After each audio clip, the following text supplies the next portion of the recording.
Good afternoon, everyone, and thank you for joining us for another Secret Sunday session today. Today, I'm joined by Cooper Chapman from the Good Human Factory, and today we're going to be talking about what Cooper does in the mental health space because he's making waves at the moment in help to prevent suicide, as well as starting that really amazing conversation around positive mental health. So we're going to dive into those topics today, but to kick us off, though, like always, Cooper, for those people that are not aware of who are you and what is it that you do with yourself? Thanks for the beautiful introduction. So I guess who am I? I'm a curious person who's just trying to become the best version of himself and hopefully inspire people around me to do the exact same thing. So I grew up as down in Sydney's Northern Beaches, professional surfer for my last 15 years of my life, basically. And then the last 18 months or to 2 years, really, I've sidestepped and started to build a business called the Good Human Factory, which is just about connecting curious minds with simple mental health strategies. I feel like the education system is missing quite a lot of points when it comes to mental health. And I've learned some great things along my journey. And I just love getting to share it with other people, have conversations on my podcast. And yeah, just try and show the world that there's different ways to see the world and show people that there's some very simple things that we can all be doing daily that do have a positive effect on our mental health. That's amazing. And you obviously said that you started off and continue today to surf. And then you did sidestep into starting the Good Human Factory. Why start this business and organization? I mean, so the story goes a little like this. When I was quite young, I lost an uncle to suicide, and then I'd watch my dad struggle with his mental health quite a bit throughout my teen years. So I was always very aware that mental health might be something that may become an issue in my life or mental illness. And I was always very forward thinking. What can I do to take care of my own mental health? I was always reading books and trying to find little ways to benefit not specifically my mental health, but throughout being a professional athlete, especially being quite successful as a junior, I was always looking for ways to get the edge on the competition and began to realize that there was a lot of great mental tips that you could do to basically perform better. Fast forward a few years, I never had any idea to start a mental health business or a social enterprise. And something happened that was the catalyst that made me do it. I was um, sitting around the dinner table with my parents, my three sisters, two younger, one older, and my youngest sister was in her last year of high school back in, I think it was 2019. Anyway, she came home and said that one of the boys in her year had taken his life. And that was just such a hard thing to hear. Young people taking their life is something that none of us want to hear. We don't want to hear anyone's taking their life, but young people to me is just the worst. And as we kind of all do, a few days went by, post an Instagram story, mental health matters, and life goes on. And then 2 weeks later, she came home, same situation, mum, dad around the dinner table, three sisters, and my youngest sister once again said another friend had taken his life. And that was just something that really shook me. I was like, there's kids in my local area that are having such a hard time that they are making such final decisions like suicide, and I'm traveling the world as a pro surfer, living the best life ever. Like, what am I doing to help my local community and the people around me with their challenges? So I went to an old school teacher and said to him, is there any way I can maybe come in and speak to some of the students about my journey and the lessons I've learned along the way? Because I know a lot of the stuff that I do, I never got taught at school. And maybe as a young pro surfer, it might inspire some kids to develop these skills and strategies from a younger age. So that was 2.5 years ago now, and started as just this little idea. And if I knew how much was work was going to go into it, I may not have done it. But yeah, 2.5 years later, I've spoken to over 25,000 students at schools all around Australia, from WA to South Australia, Tasmania, Queensland, Victoria, New South Wales. Spoken to thousands of corporates, got a podcast that's had over 500,000 downloads, and yeah, just really trying to make mental health a bit cooler. And there's obviously a lot of break the stigma charities and organizations out there and start conversations, but I'm all about empowering the individual to develop skills that can change our world individually. Congratulations on that journey. I mean, wow, to think, as you said, where you started to where you are now and actually wanting to make change. That's phenomenal, honestly. I mean, looking at this space as well, we do hear a lot of conversations around mental health and people wanting to prevent suicide and people wanting to start the conversation in this space. Although it is great, as you did mention, there seems to follow like a bit of lack of action. Do you think that more needs to be done instead of just starting the conversation? Yeah, I think mental health and mental illness get very combined in the conversation. Every time you say to someone, oh, mental health, straight away we think depression, suicide, anxiety. But the way that I try and communicate it and the way I try and encourage my audience to really think about it is mental health and mental illness are two pretty different things. Mental illness is something that 20% of Australians will be diagnosed with statistically, but mental health is something that 100% of us have, and we should all be doing things to take care of it. So my whole angle is to encourage people to develop those simple habits and those values that if we live by, our mental health somewhat takes care of itself.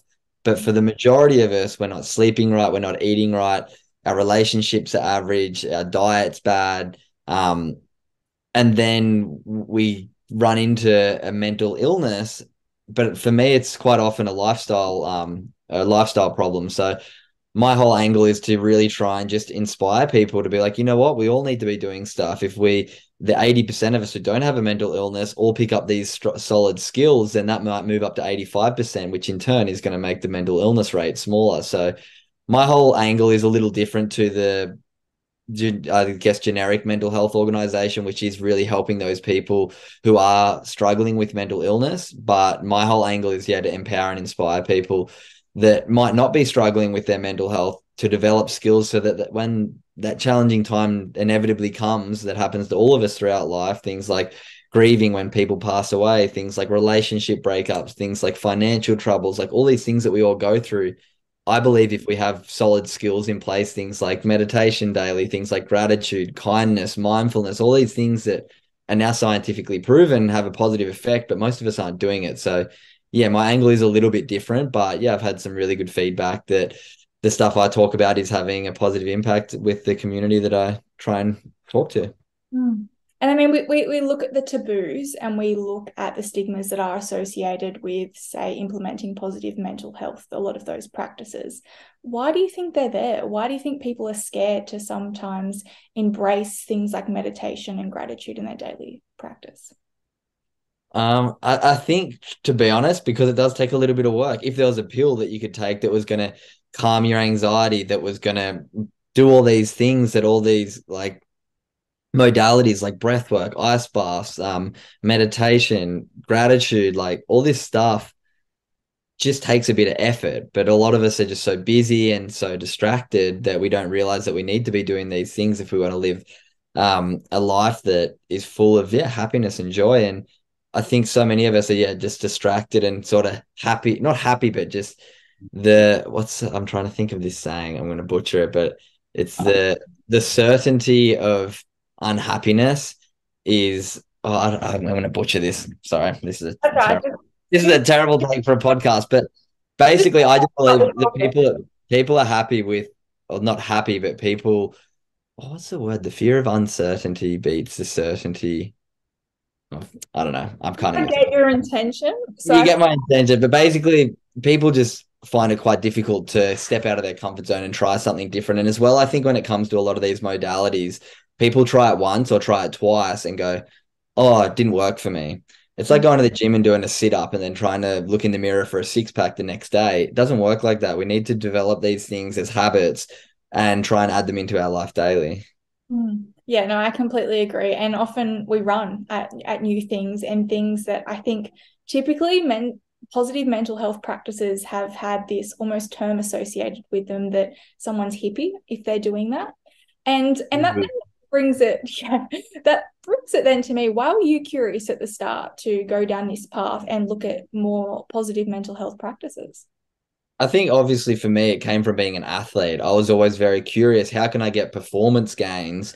But then in turn, I started to realize, wait, these things aren't improving just my performance. They're improving my overall well-being. Learning to meditate gave me clearer thoughts so I could perform better, but it also just allowed me to, yeah, settle my mind and calm down. Breath work I started doing because of the performance benefits we get, but there's also these corresponding mental health benefits. And I began to, yeah, just be passionately curious about how can I get the best out of myself from my sport, but then it turned into for my overall well-being. And I think gone are the days where it's just athletes that are trying to be high achievers. or like then it kind of started to become like CEOs are trying to become high achievers. And now it's like the information's there. The internet's free. You can go and find all of these modalities and try all this stuff basically for free now, but it takes a bit of work. So, yeah, I think for me, it just came from this curiosity. How can I become the best version of myself? And I think we should all be trying to find little things that are going to make our life better always. Mm. And I mean, you look at your lifestyle, and as you said, you are very busy now with all the things that you are running currently. And a lot of people would use that as an excuse, as I'm very busy, I don't have the time in the day to do that.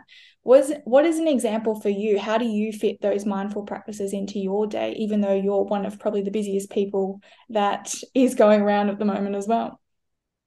It's funny. We all have that excuse if I don't have time, but I feel like almost every single person listening right now can go on their phone, look at their screen time, and if your social media screen time at the end of the day is less than an hour or less than 30 minutes, then yeah, okay, maybe you don't have time to fit these things in. But I reckon almost every single person will look, and by the end of the night, their social media is more than 30 minutes. So we all have time. We Yeah. all have time. We just make the excuse that we don't. And these things don't take all day. The one thing that I really encourage people to do is try and give 1% of your day to your mental health. 1% of your day is around about 14 minutes. So the way I say to people, try and do 10 minutes of meditation in the morning or at some stage throughout the day. Try and at night, just either think or write down three things that went well during the day that you're grateful for, spend a few minutes on that. There's close to 14 minutes that you've given to your mental health, whereas most of us can't even do that. So it's just trying to be honest with yourself. Like mental health is the biggest killer of people aged 14 to 44 in Australia. It's a very important thing. Yet a lot of us aren't doing much directly for our mental health each day. So I think if we can just, yeah, start taking a bit more responsibility and accountability ourselves, then we can start developing these little daily habits that just make you feel better. And like I have a thing on Instagram called the 1% Good Club where every single day, I send a guided 10-minute meditation on these Instagram group chats. Every night, I write my three gratitudes. I send them into the groups. It started like 2 years ago now, but now there's 9 group chats with about 100 in each. And there's been over 250,000 gratitudes written in over the last 2 years, which is just so cool. Just people trying to get a bit of accountability because we're 800% more likely to maintain a healthy habit or a new habit if we have an accountability group. So I was like, oh, if I can send this meditation in the morning, it'll make me do it. And if I can do the gratitudes each night, it'll make me do it. But then I'll inspire, well, not inspire, but just prompt the groups. And yeah, now it's completely grown into these 1,000 people from all around the world, all strangers that do their gratitudes and meditation each day. And yeah, like I said, there's been close to 200,000 gratitudes, I think, written in over the past 2 years, which is just, I mean, you can't even measure the impact that that would have had on people sitting there each day writing their gratitude. So if anyone listening right now wants to join, it's completely free. It always will be. All you have to do is send at the Good Human Factory a DM on Instagram saying, I want to join the club. And yeah, you'll get added in to a free group of a bunch of strangers who do a bit of gratitude each day. How amazing. And as you said, accountability is such, I feel, a necessity in a space like this, because when you feel that you're doing it alone, so often you can just hear those excuses and listen to them rather if you know that you're part of a group and part of a community. And especially when it comes to mental health, I mean, you look at physical health, or a lot more people go to the gym if they know they're going to a class or going with a friend. But yeah, having that space available, that's phenomenal. And to see how it's increased, congratulations. That's amazing. Yeah, it's cool. It's probably one of the things I'm most proud of, to be honest, because it's just something that's free. Anyone can do it. There's no expectation. You can leave whenever you want, but it's just a good platform for people to have that little reminder of gratitude each day. And yeah, like I said, the sheer number of people who have got involved now is yeah, pretty special. And I think as well, a lot of people get confused of where to start with the rise, I feel, of social media, and there's so much information out there, and you can just look up meditation or look up gratitude, and it'll give you 50 different answers. And I feel that that's a lot in a lot of these spaces, is that people want to start, but then they get so overwhelmed and confused of where do I go? How do I do this? That they go throw their hands in the air and go, okay, I don't have time now. So I feel that having a platform where, yeah, you can be guided through that is really essential. And do you think that, I know as well, as I mentioned, meditation has so many different categories and so many different things and times that you can go off. Where is the best place to start for someone? Is it a guided meditation, or is it just sitting with themselves? I think a great way to start is like you just said, just sit by yourself somewhere that's quiet for 10 minutes, sit with your back up straight and just see if you can sit there and breathe. Start your timer next year and just sit there and breathe without looking at it and see how close you can get to 10 minutes and see how many thoughts go through your head. And it'll give you a great example of how busy our minds are and the importance of being able to slow them down sometimes. So I think that's a good way to start. And then to get into it, there's, like you said, so much out there right now. But a few of the ways I encourage people either join the 1% Club. It's a great way to start. You can click the YouTube link each day and do the meditation. Download an app, either Headspace, Calm. There's so many great ones out there. Or just type in on YouTube guided meditation. And I think the best way to start is that guided one where you can really kind of just listen. It gives you a bit more to follow. It kind of distracts you from your thoughts. But then the more that we can start to really try and be there in silence is where I really find the gains when it comes to meditation for me. It just allows me to kind of witness my thoughts and realize how frequent they are and try and really just detach from them. But yeah, I think I heard something from my friend who is a meditation coach, and he said the best time to learn to meditate is 20 years ago, and the second best time to learn is today. Mm. So I think the more we kind of have this anxiety of, oh, I don't know where to start, it just slows us down. I think just starting, there's no perfect meditator. There's literally no good or bad meditators. There's just someone who meditates and somebody who doesn't. And yeah, even my friend who's a coach who's been coaching for 12 years, he said it usually takes between 8 to 12 minutes for him to start to really slow his mind down. And he's been doing it every day for 12 years. So don't think because you did it twice and your mind didn't stop, you're bad and it's not for you. It's about the practice of it, and it's not what you get directly after. Don't finish it and go, oh my God, I feel so good. It's what happens throughout your day. You start to be able to create a bit of space between something happening and wanting to react to it and then being able to respond to it. And I think that sort of react to respond difference for me is massive. Mm. Do you think people are almost scared of being bored and sitting with their feelings? Absolutely. I think all of us are a bit scared to sit with our thoughts and really actually witness them because as soon as we get that opportunity, what do 99% of us do? We pull our phone out, we distract ourselves now. It's very rare that any of us really sit there. Like most of us nowadays are watching Netflix to go to bed. Like we're not actually sitting with our thoughts. Mm. If I- Like, you know what I mean? It's very rarely that we're sitting without our phone. Like most people now jump in the shower and put music on. It's like, Mm. the solitude that we all have has just diminished over the last couple of years. So I think it's important we do bring that back so we can, yeah, sort out and organize what's really going on up there. Mm. And it's quite funny because that's where almost the self-care space has gone as well. You know, for example, straight away when you said the shower music one, I know so often people will say, "Oh, but that's my self-care." You know, I put on some music and I go for a walk, or I have a shower and I put my music on, or I go to a class where it's almost, yes, that's great if that makes you feel good, but at the same time, it's almost like we're still running away from just sitting with ourselves. Yeah, it's a good one. Everyone always says like, "Oh, running's my meditation and stuff," which I do understand, and there is other forms of meditation. But for me, meditation is the practice of trying to sit still and just be there with your thoughts because yeah, it can be quite difficult at times. I think a lot of us are, yeah, really running away and trying to avoid having to check in with ourselves. And that's where I feel like so many of us end up really sliding down that poor end of the mental health spectrum without realizing because we are so fearful of actually checking in with ourselves. And yeah, it can be quite difficult to have those honest conversations with yourself, to point out your flaws. And that's, I think, what maturity really is. Maturity is when you stop blaming. Maturity is not an age thing. I've got a lot of adults and friends, parents in my life that just are full of complaints and always blaming something on their downfalls. And for me, that's the ultimate sign of immaturity is when you blame everything on everything else rather than taking responsibility. So for me, yeah, those honest questions and pointing out your own flaws, like it turns into a bit of a game. You just try and get better. And when somebody points out one of your flaws, rather than biting at it, trying to find the truth in it. And what can I learn from this person criticizing me? What can I get out of it? And yeah, I think meditation is just a really good way to, yeah, sort of check in on your ego and check in on those thoughts that are coming through. And yeah, take a bit of time to actually slow down and see where we're at because life seems to be moving at a faster pace. Our phones are getting faster, the internet's getting faster. Every year, everything's moving quicker.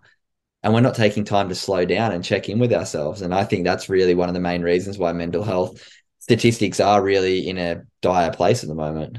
Mm. And I mean, it sounds phenomenal, all the meditation and the gratitude practices, but is there a point as well where some people might look at this that someone is not in a sound mind and say them sitting with their thoughts is probably not great? Is there a point where meditation should not be implemented? I mean, I'm going to put it straight out there and be honest. Like this is something I tell everyone, but I'm not a psychologist, so I'm not an expert in any of this. I'm just super curious and just share with people things that I've learned through talking to different experts, talking to other people. But my biggest advice, if you're really struggling, is to go and see a psychologist, to go use the great resources we do have here in Australia from seeing a GP, letting them know what you're struggling with. They can recommend you to a psychologist. Yeah, I think in Australia you get 10 free sessions through Medicare. So biggest recommendation if you're really struggling is definitely to see a psychologist. But I think when it comes to meditation, it does take time. Like I said, my friend who's a 10-year or 12-year meditation coach, takes 10 to 12 minutes. So if you're constantly having these thoughts, it's probably a good indicator that you need to try and learn whether meditation might not work for you. I have a lot of friends who can't meditate, so maybe try breath work. Oh, breath work didn't really work. Maybe I'll try yoga. Oh, yoga didn't work. Trying to continually step outside and find these different things that can work for us. And if those things aren't working, absolutely go on SSRIs or use whatever a professional recommends. But I just think a lot of us need to have a look at our own lifestyles, our sleep, if we're getting enough sleep, our nutrition. Are we eating whole foods or are we eating stuff out of packets from Woolies and Coles every meal? Are we getting enough exercise each day? Like all of these elements have such a big impact, which can then give us a bit more clarity in our thoughts when we do sit down to meditate. Mm. I'm interested to know. I mean, you said you spoke to a lot of different schools, and generally it would be a lot of young people. How do young people take on this message, and how can, say, a parent encourage a young person to take on these practices? Well, that's why I'm so passionate about while I'm still quite young and still kids see me as hopefully someone that is a little bit more relatable than your psychologist in their 40s or 50s or ex-NRL or AFL player coming in who's kind of on the back end of or like past their career. I mean, up until the last few months, I was still competing professionally at the top level. So I try not to overload the information. I feel like when I was at school, if I went in and did a full hour talking about meditation, kids would get over it. So I just sort of I call myself like the conduit of information. I want to inspire and expose kids to go and find this stuff themselves. And I remember I got told about meditation when I was 14, 15, 16, and I didn't get into it and do it. I got told about yoga, gratitude, all of these things for a long time. And I don't expect every kid to run out and go and do it every day, but I just know that that constant exposure, whether it's they see me once and then they see a podcast and then the next person, it's about the sort of touch points throughout your life. And I feel like I was very lucky to have a lot of those touch points through my athletic career. As an athlete, I worked with sports psychologists, I worked with all these people, and those constant exposures have led me to where I am now. So when I go to schools, I know that not every kid's going to go and meditate every day, but at least now they've been exposed. Oh, wait, this cool pro surfer, and he showed me this video with all of these other world champion athletes and Olympians. And wait, these guys are doing that. Oh, maybe it is kind of cool to do this stuff. Like mental health doesn't always have to be this depression, anxiety topic. It can be this performance, like overall well-being topic. So I just expose like very simple little tips, stuff like how mindful are you each day? When you eat, are you putting your phone down and you tasting the flavors? When you showing up with your friends and family, are you looking them in the eyes? Are you communicating effectively? It's just about taking awareness of our own little flaws and trying to improve on them.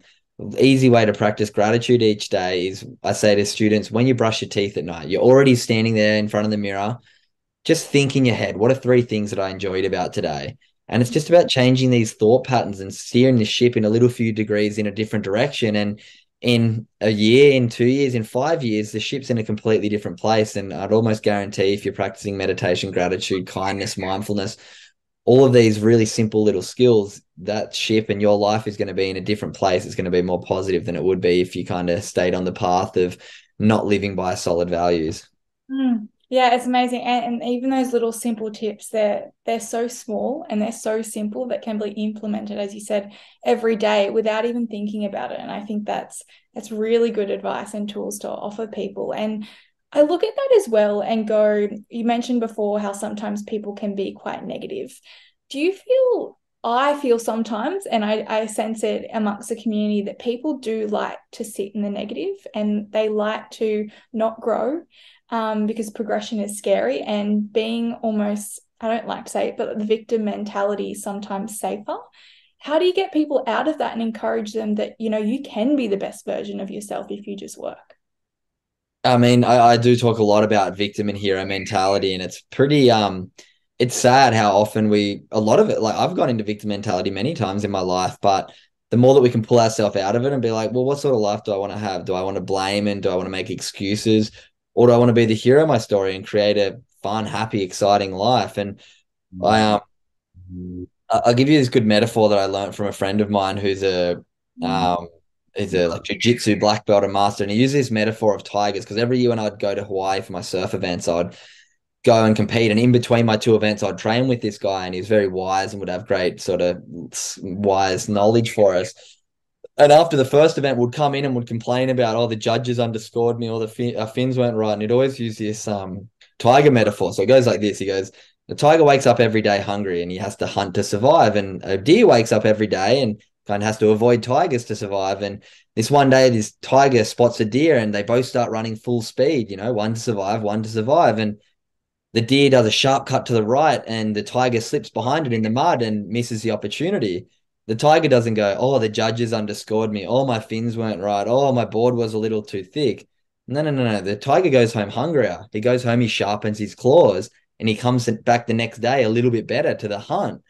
And when you take upon yourself what's happening to you in your life and you start taking responsibility, that's when you start taking over your life and you start controlling your life rather than letting your circumstances dictate you. And when I heard that, I try and encourage people to go like, think of yourself like the tiger. Next time you want to make an excuse, next time you want to blame your situation on somebody else, and quite often it is out of our control, but you don't get anywhere by blaming and by being the victim. You get somewhere by taking control and going, you know what, I want to take over my life. And that's something I try and really look at when I'm falling into that victim mindset and wanting to complain and wanting to make excuses. I go, you know what, this isn't going to get me any further. I'll go sharpen my claws and come back a little bit better.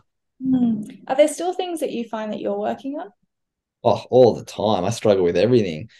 And I bounce around. I'm like, my routine's like so out of whack because I'm like traveling and moving around so much with work. So I struggle with like keeping my routine and making sure I get yeah, enough sleep, making sure I'm eating right, like all these little things. But I'm just constantly looking at my flaws. I'm like, how can I get better? And there's so many things that I'm always trying to improve on. Like, I mean, what's a good one that I'm trying to improve on right now? I've gone through a stage where like I used to read every day, and right now because I've been busy, I've kind of like only been reading a little bit, which for me, reading's my main way to learn new information to then be able to pass back onto my community. So I'm like, all right, I need to get back into my reading as well. My fitness has gone so out the door. I used to train so full time because of being an athlete. And then because of that, I'm now not competing, so I don't really have to train in the gym 3 or 4 days a week. So I'm just dealing with this internal of like, oh, you're like lazy piece of shit, really. Like you're not training, you're not working out as much as you can. So it's for me trying to like not be the victim and be like, oh, you need to do better, you need to be more, and try and sit in that and be like, that's okay to not be at that level in your physicality right now because you don't need to with the career path you're on now. So it's just trying to like continue to evolve and not be too hard on myself because yeah, we all have flaws, and instead of being hard on yourself and yeah, letting your self-esteem get down, be excited by those flaws. Wow, this is places that I can get better and improve. Do you miss surfing? I still surf all the time. Like I still surf I mean, definitely not every day, but I still surf frequently. So I don't miss surfing. I guess at times I miss competing, but I also don't miss competing. I got to do 15 years traveling the world surfing with my friends. Got to a career sort of high rank between sort of like 35 and 50 in the world for 5 to 10 years. So I look back with nothing but gratitude. I wanted to get to a higher ranking than I did, and I wanted to be able to like achieve more. And for a long time, the last few years of my career, I did look at it and go, oh, I wish I was better and I wish I got to a higher rank. But now with the work I do, I'm like, I can either look back at my career with two different mindsets. One that I didn't achieve enough, or one that I traveled the world and had the best life ever surfing for 10 years. Like, Mm. what's the point of having that mindset moving forward that, oh, I wish I did better? It's like, well, it's happened. I can look back and just love everything about it. And now I can move on to this next chapter. So I don't miss competing, to be honest, at all now with that mindset. So yeah, it's nice. That's amazing. And to think like how amazing you did also in the sport to be competing at such a competitive level. How did you cope with that pressure? It was hard throughout my junior career. I had a lot of success, and I used to base a lot of my self-worth and identity on my career. When I was competing and doing well, I was really stoked and happy. My whole identity was wrapped around Cooper Chapman, the surfer. My friends would all pat me on the back. Well done, you're doing so well. Your family is all stoked when you're doing well, and then you do not too well, and it's all, oh, it's all right. We still love you, and it's like it's like this language that sort of comes out that it's like you are attached to your career. And then my sports psych challenged me and said, I want you to stop basing your self worth and identity on your career and your achievements, and I want you to start basing it on how well you can live to your values. And that was just this sort of big perspective change in my mind. Like, oh wait, I don't have to just be the pro surfer. I can also be Cooper Chapman, the human, and develop these strong values. And that's really what I tried to do throughout my career. And there was times that I'd go back into the victim, and the pressure would get to me, and I'd feel super sort of low and insignificant. But then, yeah, throughout my career, I sort of continued to grasp and grow this concept of what are your values, Cooper? What are your values? And it's obviously really springboarded me into my career post surfing, but it also allowed me to really enjoy the tail end of my career because even when I lost, I was like, oh, well, I'm still traveling around the world going surfing. Like I've won. So I think, yeah, there was times where I did struggle with, I guess, my mental health and the pressure of being an athlete. But I look back and it's the adversity that sort of made me the person I am today and the resilience that I feel like I can show now into my next career. Yeah, just nothing but positives came out of my surf career in hindsight. Yeah. I mean, and you look at, you say you had to find values along that way. How does someone so young find out what they do value and what are their priorities? I think I just sort of started to look around at the people I look up to, the people who really inspire me, the people who I think are having a positive impact in the world. And it was just something that I have always thought. I've always had this sort of guilt. Like, why am I so lucky to be traveling the world surfing? Like, I've got the best life ever. And then yeah, I just started to realize, you know what, there's more than just being an athlete. Like, I'm not really giving back to my community. And then I got challenged once again. My sports psych, I learned so much from him. He said to me, what's your philosophy in life? I want you to try and find your philosophy. And I was like, all right. So I sort of sat with that for a few days and then came back to him. And he was like, so what is it? And I said, through hard work, dedication, and passion, being a positive influence on my peers and younger generations. And somewhat since having that philosophy and kind of getting really clear on what my why is, it allowed me to be like, that doesn't really do too much as a surfer, but that's I think where my career now in mental health came from is this, yeah, getting really clear on what my why is. And that, yeah, I think now I am living pretty true to that why of being, yeah, a positive influence on my peers, younger generations, and yeah, through hard work, dedication, and passion doing it. So that was a big turning point for me to start to question that. But I think for people who are young, going, oh, what are my values? Look around, read books, read other people's autobiographies, find where they found their purpose, and start to sort of pull that into your life and see similarities between other people's journeys, and be curious when you talk to people, like when their story comes out, go, oh wow, that is something that matters to me. And yeah, it always evolves for me too. Like my values are always evolving, but it's just about always being, yeah, willing to change and willing to always seek out new and better ways to live. I love that. And that's why I think I love as well the concept around the good human factory. It's about being curious. And there's no pressure with that word. There's no pressure to do anything or to go seek information. It's just being open to the idea of actually looking at positive mental health practices. And I think that's absolutely phenomenal with what you've done and what you'll continue to do, both professionally and also with yourself. And I kind of then want to go into the good human factory with what do you want people to actually get out of it? I think the main thing is, like I said before, it's just connecting curious minds with simple mental health strategies. And we have a variety of ways that I do that. I have a workshop that I run with high schools and also corporates, basically an interactive keynote that goes for 60 minutes. So that's one way that I try and encourage people to learn these different skills through me sharing my story in a keynote version. Also, my podcast through speaking to different experts, through speaking to different people who have had incredible lives and listening to their stories with a curious mind. What could I learn from this person's story? And then also we do merchandise. Actually, today I've just dropped my biggest new merch range, which is really cool. It's called the Change Your World collection because I felt like quite often we think in our head, oh, I don't have the power to change the world. What's the point? And then I started to think, yeah, it's a pretty average mindset to have those. So how can I make that into a positive thing and be like, well, we can't change the world, but you can change your world. So if you do these little things and make the people around your life a little bit better by telling them you're grateful for them, by smiling at a stranger, by picking up a bit of rubbish, throw it in the bin, sure, you're not going to solve the pollution problem we have in the world, but your world that you're in will be a little bit cleaner because you threw a bit of rubbish out, which in turn will make you feel good. So the whole new merch range is called the Change Your World range. It's got a bunch of really simple messages like what are you grateful for, be kind to your mind, and it's just these sort of subtle subconscious messages that when someone walks past you they read it and it makes them go, oh yeah, what am I grateful for? Oh yeah, I should be kind to my mind. So it's changing the world you're in by wearing our merch. So yeah, across all these different things, obviously the 1% club as well that I chatted about earlier, just always just trying to connect people with different ways of thinking and inspire and encourage people that there's more than the prescribed way that mental health kind of is through the media and everything. Like with all these different practices, we can inspire each other and change our world for the better. Awesome. And now I know the Good Human Factory has done a lot for many people out there, but what does it do for you? Oh, it gives me purpose. I mean, I'm in a bit of a weird spot actually right now. I've been doing it for a few years and things are continuing to evolve. And because I have done almost everything myself, from growing the podcast to the merch to the workshops to everything. I'm just learning a lot.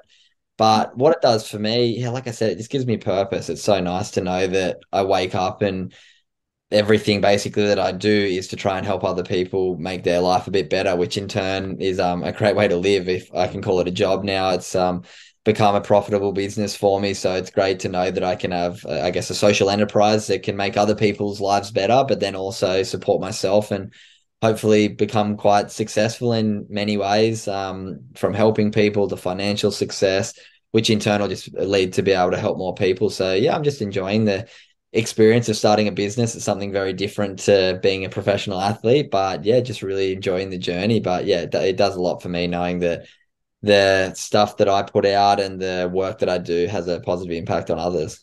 Do you feel like it's a different sort of proud moment than being a competitive surfer? I think that's where that like being proud as an athlete, I felt like guilty. It's like I'm being proud because I'm really good at something. Like it's quite simple minded and ego minded in hindsight, me looking back at it, and nothing against athletes. I'm so inspired by so many athletes. And they're all the athletes are my best friends. But for me, I was just like, I want to give back. I want to sort of climb that second mountain of service. I'd read a lot of books about other people and the more very successful people that I'd met who were unhappy. I was kind of like, you know what? The people that I really see who are happy are people who are out there really trying to help other people and share their story to help others. So that was kind of the path that I've taken for this next chapter of my life, which, yeah, it's really exciting. I'm really enjoying it. Amazing. I love it. Now, final takeaways, tips. What are three things that you can suggest to people as some of the biggest either life lessons that you've learned or takeaways that you're continuing to pursue in your daily life? I think one of the best ones is learn to meditate. First of all, join the 1% club. It's a simple one. If you don't meditate, just be curious. All right, I hear enough people talk about it. Maybe I'll just try and do 5 minutes a morning. I'll just sit down for 5 minutes when I wake up. So learn to meditate is the first one. Second one as well, gratitude. Try and practice gratitude each day. I say to people, like, imagine you get like a metaphorical contact lens right now and you put it in both your eyes and it's your gratitude lenses. Try and see the world through a grateful lens. What are the things that are going well rather than the things that aren't going well? And the third one, I'll give you a quote that I really like that I try and live by. Actually, I'm going to give you two. I'm going to give you two quotes that I try and live by that really help me. And the first one is the act of confidence comes before the feeling of confidence. I feel like a lot of people really lack confidence and are waiting for that feeling to be able to lean in and do something. But I've learned that the act of confidence always comes before the feelings for me. So jump out of your comfort zone, act and try and trick your body and your mind that you're confident, own it. And then quite often the feeling will come after it. And the last quote I'll sort of finish on is one that I heard recently that's kind of around empathy and the importance of listening. And the quote goes, listen, don't just wait to talk. And once I started to really be aware of the amount of times that I wasn't actually listening to people, yeah, it's just really benefited my connections with people around me and yeah, the relationships that I have with them. Absolutely phenomenal. Thank you so much for jumping on today and sharing your story and also what you're doing. It's phenomenal and it's great. And on behalf of the community, thank you for everything that you're doing and all the conversations and the action that you are taking in this space. I think that you're doing a phenomenal job. And I'm so grateful that you were able to come on here and share your story today. Thank you so much for having me. Sorry about some of my blurts that didn't really make sense. I'm never actually like this, but I'm just under the pump right now, so I was heads everywhere. But it's yeah, awesome to get to share my story with you and your community. Thank you so much for what you're doing as well. And yeah, hopefully everyone learnt one or two little things about me and my life. Absolutely. Well, thank you for taking the time out of your busy schedule. Priorities, as you said, you got to find priorities. Um, Awesome. Lastly, where can people find you? I know we did mention a few things here and there, but social media wise, and where can people follow what you're doing? Yeah, I mean, my personal social media is just at Cooper Chapman, very simple. The Good Human Factory is just same thing at The Good Human Factory. If you want to check out the workshops and the merch and whatnot, just thegoodhumanfactory.com. You can find everything on our website. And then my podcast, Good Humans with Cooper Chapman, you can find that on Spotify, Apple Podcast, YouTube, all of those places. And yeah, they're probably the best places to find me. Beautiful. Well, everybody go check out Cooper on all of his platforms. As I said, he's doing phenomenal work out there and really changing the waves in this mental health space so that we can really start implementing positive practices into our everyday life. Once again, thank you, Cooper. And thank you so much, everyone else out there, for joining us for another Secret Sunday session. I will catch you all very soon.